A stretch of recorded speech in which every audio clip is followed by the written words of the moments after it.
Bonjour André Lafrance, merci encore de venir me voir à mon émission. Écoute, tu m'as contacté parce que tu as des nouvelles. Il se passe plein d'affaires aux îles de la Madeleine, à Grosse-Île plus précisément. Écoute, merci beaucoup de venir à mon émission et nous en parler.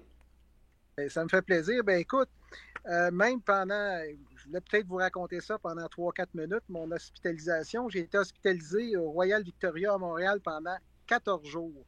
Hey, Mais le plus intéressant pour vous montrer comment le système de santé peut fonctionner, c'est que j'étais au réservoir Canapisco quand j'ai eu une crise à cause d'une pierre au rein et il y a eu de l'infection qui s'est installée là-dedans, donc une fièvre intense.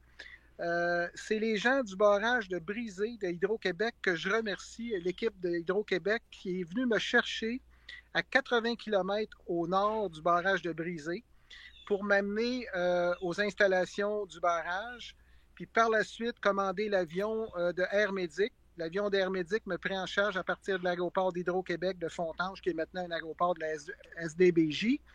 Et de là, ben, on est monté à Saint-Hubert, puis une ambulance qui me prit en charge m'a amené à l'hôpital Royal Victoria. J'ai passé 14 jours à l'hôpital Royal Victoria à cause de l'infection. On ne pouvait pas traiter la pierre au rein tant aussi longtemps que l'infection n'était pas OK. disparue.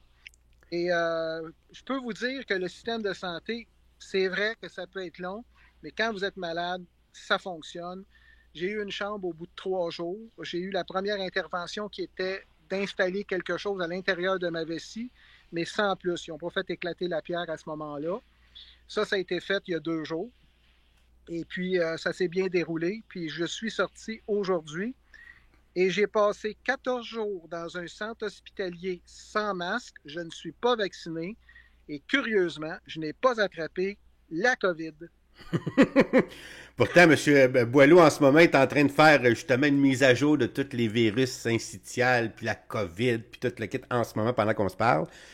Fait Ah que oui, t'étais chanceux, là. Surtout à l'hôpital, là, c'est un microcosme de grosses bactéries, super bactéries, pis tout ce que tu voudras me dire. hey, écoute bien, j'ai été 3 jours à l'urgence dans le corridor. Faut Aïe, être aïe. fait fort, là. Mais ça, surtout que t'étais malade, là, en plus de ça. T'avais une infection, fait que t'étais faible. Très faible en plus. Fait qu'imagine, pas vacciné, hein? Fier de ne pas être vacciné, faire partie du groupe témoin Ouais, c'est ça. des non-vaccinés au Québec, ceux qu'on rit de, hein? Puis ceux que Mario Dumont voulait envoyer à Gagnon, là. Mais moi, je pense que lui, ça, il prend plus l'hôpital que du monde comme nous autres, en tout cas. De toute façon, c'est ce que je voulais vous dire. Donc, je remercie les gens du Glen, du Royal Victoria, des gens hyper professionnels. J'ai eu une couple d'infirmières masquées, mais le 80% des infirmières ne portaient pas de masque. Good. Euh, non, ça a très bien été. Donc, on peut remercier tout l'équipe de Hydro-Québec de Brisé. Entre parenthèses, Jennifer, qui est la nurse de garde là-bas. Et puis, les 3 gars qui ont accompagné, 2 qui chauffaient l'ambulance, plus 2 qui étaient sur un autre camion parce qu'ils n'envoient pas la nuit une équipe avec une ambulance sans qu'il y ait un autre véhicule qui suive. Puis, OK. il faut remercier aussi le médecin qui, à distance, a fait les prescriptions, a fait les arrangements pour l'avion aussi. Donc, je peux vous dire que j'ai filmé les avions de Medevac, puis j'avais fait un reportage là-dessus, mais là, c'était moi qui étais dans le Medevac. Ouais, c'est ça. Écoute, c'est toute une expérience que tu as vécue là, surtout dans le Grand Nord de même. C'est pas le temps d'être Ouais. malade, on se dit, là. Puis Non, mais ça, t'étais on pourra chanceux, revenir. t'étais pris en charge. Ouais, on pourra revenir sur un reportage spécial parce que le 811, il y a eu un défaut au niveau du 811. C'est pas épouvantable, mais on pourra en reparler parce que je pense que c'est important que les gens sachent ça maintenant. Tous ceux qui sont dans le Grand Nord, il faut les aviser de faire un plan d'évacuation puis pas appeler le 811 parce que ça ne va pas donner grand-chose. Non, non, pas où ce que t'es. Ben, c'est sûr qu'ils peuvent toujours te donner des recommandations. Si t'as pas besoin de soins, t'as pas besoin qu'on te transporte à l'hôpital, là. 811, c'est vraiment pour ça. C'est pour pas que t'ailles à l'hôpital. C'est pour te Oui, dire, là, mais faudrait que t'appelles à l'hôpital, tu sais. le 811, il m'a dit qu'il faut trouver une solution, mais il n'était pas capable de la trouver. Ils m'ont dit qu'il Ah non? faut que vous soyez porté. Il n'est pas question que vous restiez là. Donc, il y avait une urgence médicale, donc elle était là, elle était bien présente.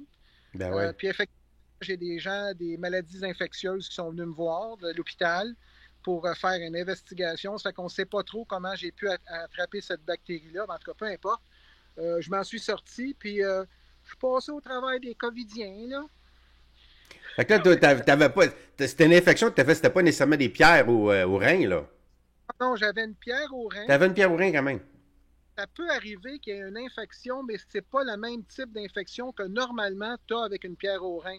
OK. Elle est accompagnée d'une fièvre. Moi, je me suis retrouvé avec une fièvre qui a duré pendant au moins 7 à 8 jours. Là.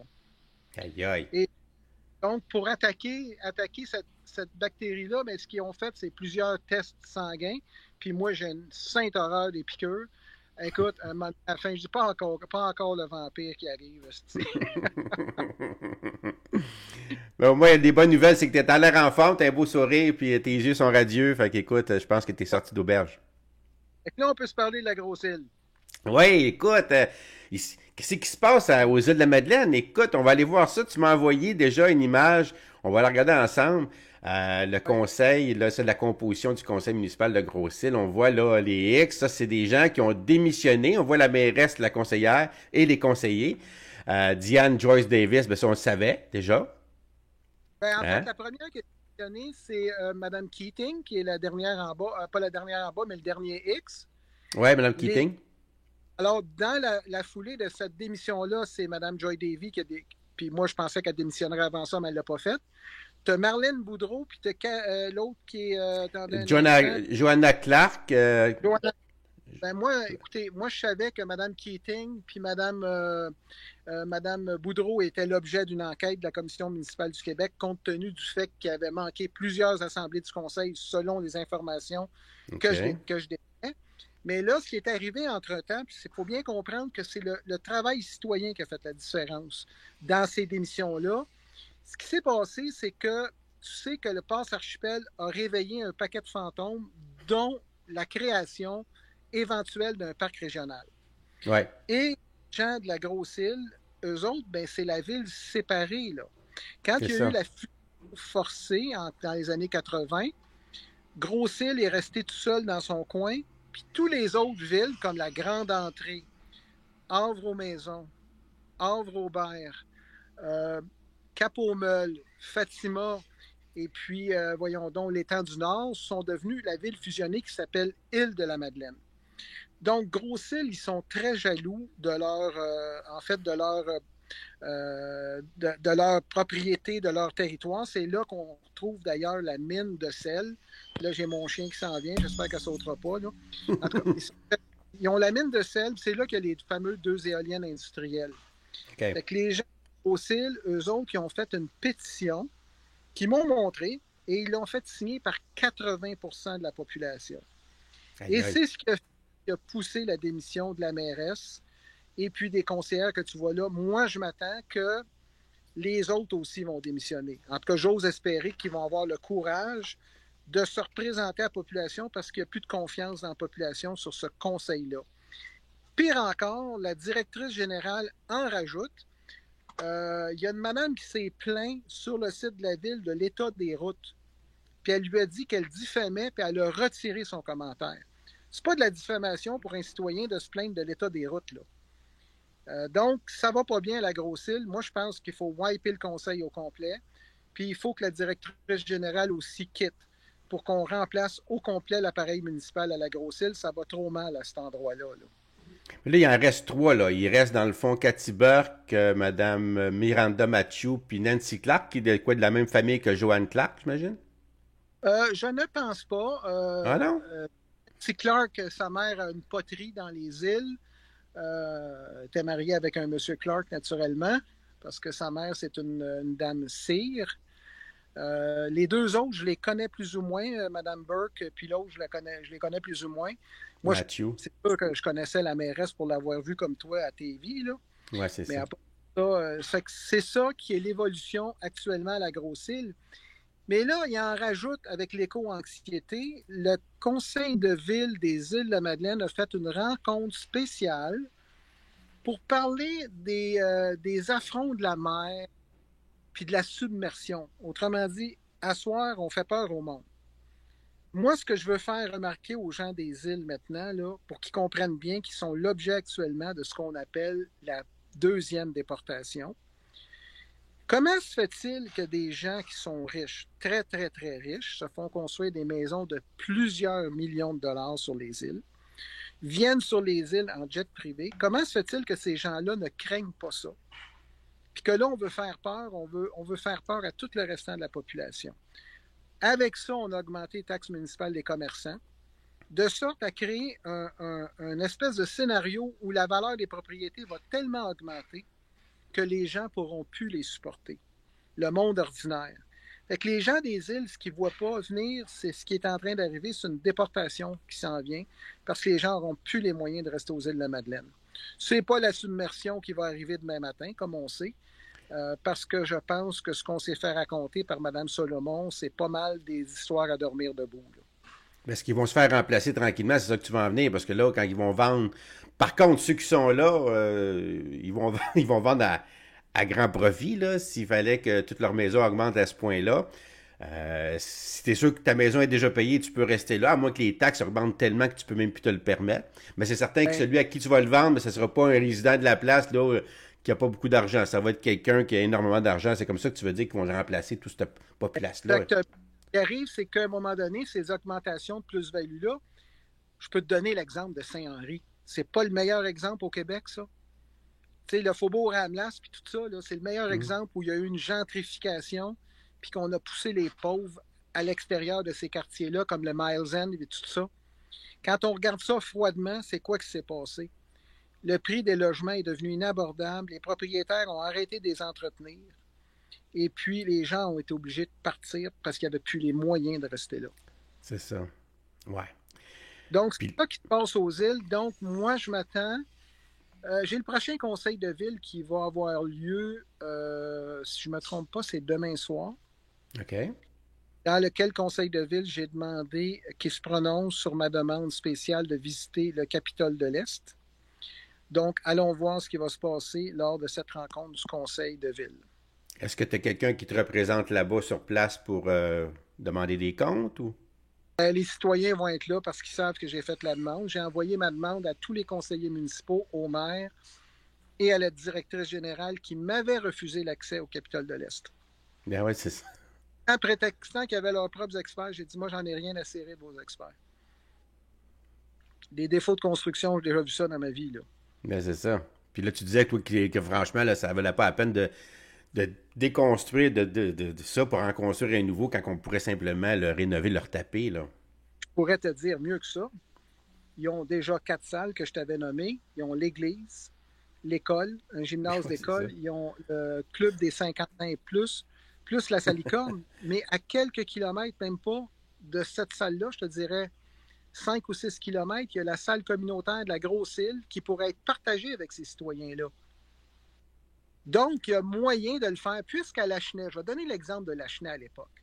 Lachenay n'avait pas de bibliothèque municipale, avait un contrat avec Terrebonne d'un côté, puis avec Charlemagne de l'autre, parce que sa population de Lachenay, c'est comme un Q-tips. Le 3 quarts de la population était autour de Terrebonne, puis l'autre quart autour de Charlemagne. Le centre, c'était l'agricole. Donc, il y avait un accord que la ville de Lachenay payait les deux villes pour que les citoyens puissent aller à la bibliothèque municipale. Donc, dans ce cas-là, ça pourrait être la même chose. Il va falloir que le gouvernement force justement l'agglomération des services, que ça arrête de construire des bâtisses pour construire des bâtisses. Ben C'est ouais. contre, non seulement c'est contre-productif, mais c'est pas du développement durable. C'est ça en plus. Faut, faut faire attention à l'environnement. Tu sais, à chaque fois qu'on met une verge de cube de béton, on fait brûler des pneus. Ouais, c'est ça. On Ah. éclate de la roche. On coupe des centaines d'arbres. On prend du diesel pour les transporter jusqu'aux scieries. Des scieries, on dépense une tonne de pétrole pour le couper en planches, puis après ça, on les amène dans un géant bateau pour faire ça là-bas. En quoi c'est du développement durable quand ils ont déjà tout ce qu'ils ont besoin sur l'île? Hey, tu me fais, je te change de sujet un peu 2 secondes. Ça me fait penser quand on parle de bon le développement durable et tout. Tu sais qu'ils sont en train de redessiner la carte du Québec pour savoir, tu sais, là, parce que aujourd'hui, à l'heure qu'on se parle, tu es soit dans une zone inondable ou tu n'es pas dans une zone inondable. Mais là, ils veulent refaire ça pour que tu sois dans une zone inondable, par exemple. Euh, de base. Après ça, moyen, élevé et très élevé. Tu aurais quatre possibilités, là. Ouais. OK? Quand on en a deux, on a 0,20 et on a 0,100. OK, ben c'est ça. Ben, en tout cas, ce que j'en savais, c'est que soit tu es dans une zone inondable ou tu ne l'es pas. En ce moment, c'est pas mal ça. Mais Ouais. là, tu vas être dans modéré, un peu, pas mal, passionnément. Puis Mhm. t'imagines-tu, toi, que là, on a découvert que Norval, c'est un grand, écoute, c'est grand, là, ça chevauche deux municipalités, Maxterville, puis l'autre, là, Un euh, basile. Saint-Basile. Puis imagine-toi donc qu'ils sont dans les quatre zones inondables. Imagine-toi, là, la pire zone, ça va être la zone, finalement, très élevée, qui est la future usine de recyclage. Le seul phase, de toute façon, en plus de ça, qui va passer à travers le BAP. Mhm. Au départ, il avait décidé ça. Mais imagine, là, on va construire une usine dans une zone qui va être considérée comme inondable, mais le top, là, très élevé. Oui, puis oublie pas qu'il y a une partie des terrains qui est en zone humide. Oui, c'est ça. Là, on a empêché qu'il y ait un BAP là-dessus. Puis je ne sais pas si on a exigé à Norvolt de payer une compensation. Oui. Dans le cas de l'aéroport de Mascouche, à moins que je me trompe, le gouvernement nous demandait 1,5 million pour compenser la zone humide. Oui, mais OK? eux autres, là, Eux, pas sûr. je sais que les zones humides, ils vont les reproduire ailleurs. Puis il y en a qui vont garder, ils vont s'organiser parce que c'est tellement grand, là, tout cet espace-là qui est réservé à Norval, excuse-moi, qu'ils vont pouvoir garder certaines zones humides dans ce qu'ils n'auront pas besoin de toucher. Puis ceux qui vont avoir Ouais. besoin de toucher, ils vont les reproduire ailleurs, à leurs frais. Tous les arbres qu'ils ont coupés, ils vont en replanter 3 fois plus. Ils en ont coupé 8 000, ils vont en planter 24 000 ailleurs. OK? Fait que, Ouais. tu sais, écoute, c'est pas des Chinois, là, c'est des Suédois quand même qui nous ressemblent un peu. Mais ce que je veux dire, c'est qu'imagine-toi quand même de construire une, parce que si tu veux arriver puis refaire la carte des zones inondables, c'est parce que là, tu veux dire aux gens qui sont dans les zones très inondables ou dans les municipalités, là, tu donnes plus de permis de construire là, dans cette zone-là, là, maintenant. Puis maintenant que là, tu apprends, toi, parce que pour les citoyens, t'imagines-tu, t'apprends, toi, de jour au lendemain que tu es dans une zone inondable, là. Tu ne Fait que l'étais là, pas, là. tu vas devenir en ce qu'on appelle situation de droits acquis, puis ton assureur va augmenter tes assurances. C'est ça. Puis ta maison vient de perdre de la valeur. Puis essaie de vendre ça après. Souvent, c'est ton patrimoine, ta maison. Hey, c'est l'horreur ce qui se passe.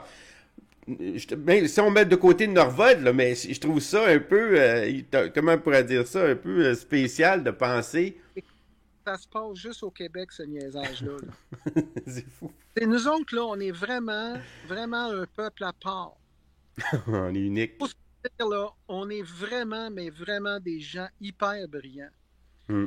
Nous autres, on est les seuls sur la planète Terre à mettre des cédés le passage quand on rentre sur une autoroute. Savais-tu ça, toi?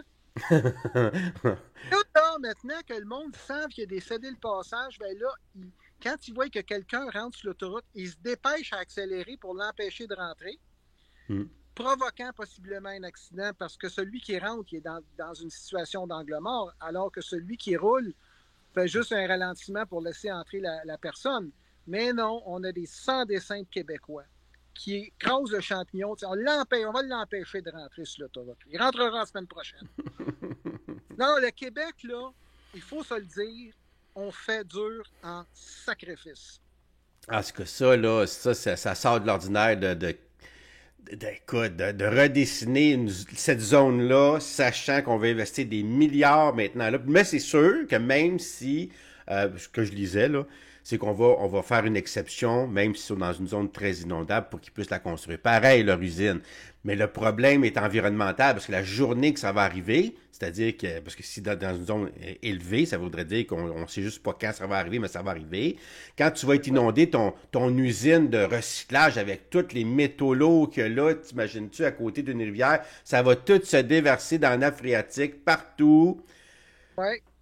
L'enfer. Fait que là, c'est là qu'on est. Moi, quand j'étais comme conseiller municipal, on avait déjà commencé cette analyse des milieux humides et non pas des zones inondables.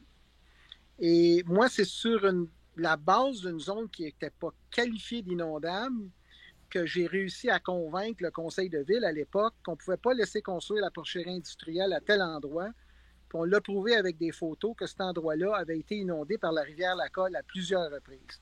Donc ça, c'est pour te donner un exemple de ce qui peut se produire. Et toi, tu viens de le dire avec des métaux puis tout ça. Oui, effectivement, si ça se passe comme en Floride, qu'est-ce qui se passe actuellement, là? C'est certain que ça peut provoquer des dommages importants. C'est ça. Donc, moi, je ne comprends pas pourquoi on a choisi de mettre Norvolt à cet endroit-là, alors qu'on a des terrains vacants dans le site des raffineries. Ouais, ben c'est sûr que quand même, là, on sait que c'est pas le paradis sur Terre, là, cette place-là. C'est une zone qui était industrialisée depuis les 100 dernières années, hein, qui était laissée en abandon depuis 2010, qui a été décontaminée jusqu'en 2015, puis qui était là, prête à refaire une nouvelle vie, là, d'industriel. C'est pour ça qu'ils vont là, mais... Pas parce qu'elle est inondable. Ouais, mais elle n'était pas elle, dans la zone inondable, c'est ça qu'on veut dire. C'est que là, elle devient. Écoute, c'est ça qui est fou. C'est qu'ils se tirent dans le pied en même temps. Tu sais, ils disent, OK, on va. Parce que les autres, là, pourquoi tu penses qu'ils veulent faire ça, là? Qu'ils redessinent ça? Parce que ça fait 30 ans, M. Bonnardel, il va nous dire, tu sais, le ministre de la Sécurité, avec la loi 50, là.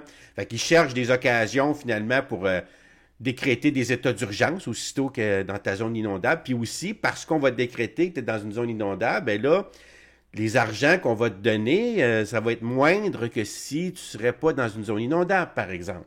Hein? C'est ça. Hey. Exactement. Le gouvernement, justement, qui compense actuellement quand il y a des cataclysmes, bien là, on va dire, hey, t'es dans une zone inondable. Mais le problème, c'est que là, ils vont dire à des gens, vous êtes dans une zone inondable, mais ils ne donnent pas de compensation pour les relocaliser. C'est ça. Ça, c'est grave, ça. Parce que tu peux, moi, d'arriver puis de dire que moi, je suis à Repentigny, là, je pense pas que je suis dans une zone inondable, mais si j'apprendrais demain matin là, que je suis dans une zone inondable, que ce soit moyen, élevé, très élevé, hey, j'aurais le fou au cul, excusez l'expression, là, c'est sûr. Je me dirais, hey, là, tu viens de me faire une jambette, toi, là, tu viens de faire perdre de la valeur à ma maison, mes assurances viennent d'augmenter. Tout ça, puis là, en plus, tu te protèges pour que s'il m'arrive quelque chose, tu me dédommages pas parce que tu vas dire, t'es dans une zone inondable, qu'est-ce que tu veux, c'est ton problème. Ouais. Hey, tu m'écœures pas, puis t'as aucun là, argent pour compenser, aucune compensation d'aucune sorte. C'est juste une information que tu viens de me donner. Sais-tu comment on appelle ça, Dominique? Une expropriation déguisée. Quasiment, ouais, c'est pas faux. Mm. C'est ça. Et puis là, ça va être à l'échelle, la grandeur du Québec, puis là, c'est surtout dans les régions, veux pas. Tu sais, quand on parle souvent des villes de 15 minutes, comment qu'on crée ça? Ben, on fait en sorte que c'est plus, on peut plus rester dans les régions parce que les taxes vont exploser, parce que tu deviens dans une zone inondable, parce que, qui fait en sorte que tu vends ça à perte, puis tu t'en viens dans une ville, là, où ce que tout le monde se retrouve, avec les services, puis tout, parce en plus de ça, quand tu es dans les régions, gars, tu l'as vécu un petit peu, malgré que tu étais chanceux, tu as eu du service, tu es dans le Grand Nord, puis on était te chercher, mais on s'entend que quelqu'un qui a le cancer, qui doit suivre des traitements 3 fois par semaine, ou des dialyses 6 fois par semaine, puis il faut qu'il fasse 3 heures de route à aller, 3 heures de route à revenir, c'est pas une vie, ça, là. Parce non, que tu es en région. Quand tu es en région, par exemple, dans le nord du Québec où j'étais, c'est 23 à 27 heures de route. Bon, c'est 3h30, là, mais bon, mais c'est quand même 25. Je te dirais, la dernière fois que je l'ai faite, c'est 25 heures. T'as pas eu peur, là? Pars pour là-bas, là, j'essaye d'embarquer dans l'avion. Tu sais, je fais pas exprès d'y aller en... C'est clair. Moi, en tout cas, j'aurais peur. Une fois, ma femme, elle me dit, on devrait déménager, aller tu sais, c'est dans le champ de patates. Tout de suite, la première chose que j'ai dit, c'est, ben écoute, on est à côté de tout. Aux Repentigny, t'es à côté de Montréal. S'il arrive quelque chose plus tard, on a un hôpital pas loin. Tu t'en vas dans le champ de patates. Je me fierais pas trop dessus, celle-là. C'est ça. Mais quand même, tu sais, l'idée que tu te dis, ben, au moins, j'ai plus de chances d'avoir des services si je suis à côté de Montréal que si je suis en région, en tout cas, tu sais. Même, il y a une panne électrique. Tu sais, t'es dans un petit village, une panne électrique, t'es-tu le dernier qu'on va reploguer, tu penses? C'est sûr, là. T'es bien mieux d'être équipé. C'est ça. Exactement. Non, Repentigny, c'est quand même une banlieue qui est proche de Montréal, qui est proche de tous les services. Je connais très bien. Moi, j'étais de Terrebonne, donc je connais ton coin. Je ne sais pas si tu es à Repentigny, pas loin du boulevard Brien, ou si tu es plus dans l'ouest ou dans l'est de Repentigny. Là. Moi, je suis dans le vieux Repentigny. Là. Moi, je suis plus proche de Montréal. Là. À Parc Champigny, là. C'est un beau quartier. Ouais, les beaux vieux quartiers. Où mon père, à l'époque, avait fait le théâtre de Repentigny. Tu sais où est-ce qu'il y a les colonnes sur le bord du fleuve, là? il y a 3 colonnes. Mais ces colonnes-là, ça tenait les toits du théâtre de Repentigny. Ah ouais? Que mon père avait fait les toitures en toile à l'époque. Ah ouais, sérieux? Ben oui. Ça fait que Nous, quand on tu est vas sur le petits. bord du fleuve, puis tu vois ces trois grosses choses en béton, ben ça servait à tenir les toiles que mon père avait faites pour le théâtre de Repentigny. Dans le coin je pense que c'est l'île Lebel, là, le parc Lebel plutôt, là. Ouais, c'est pas loin de là, c'est ça. C'est ça, Exact. OK. Ouais, c'est bon. Hey, ben merci beaucoup d'être venu me voir parler des îles de Madeleine, une mise à jour fantastique. Écoute, j'espère tous qu'ils vont perdre leur job puis qu'ils vont se faire remplacer. De toute façon, les heures sont comptées pour eux autres. Là, on s'entend qu'il reste 1 an au gros max, là, puis tous ces gens-là, ils vont disparaître. Là. C'est ça. Là, la seule chose qu'il faut dire aux gens des îles de la Madeleine, surtout de la Grosse-Île, c'est qu'ils sont sous une administration provisoire et non pas une tutelle.